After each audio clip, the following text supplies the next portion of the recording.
বিপদে যেহেতু আল্লাহ ফেলাইছে, আল্লাহ বিপদ উদ্ধার করবে। শুধু একটু ধৈর্যের পরীক্ষা নেয়,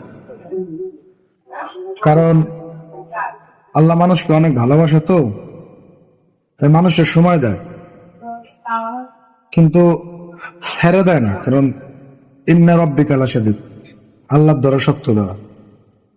বাবা মা ছেলে সন্তানকে ভালোবাসে, তাই যত অন্যায় করুক মাপ চাইলে মাপ করে দেয়। আল্লাহ তার থেকে কত বেশি ভালোবাসে।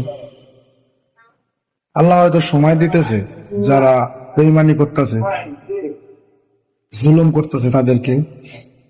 আল্লাহ ধৈর্য ধরার তৌফিক দান করুক। অবশ্যই ন্যায় বিচার পাবো, 100%। আল্লাহ মনের নেক মাকসাদ পূরণ করুক। দোয়া করবেন।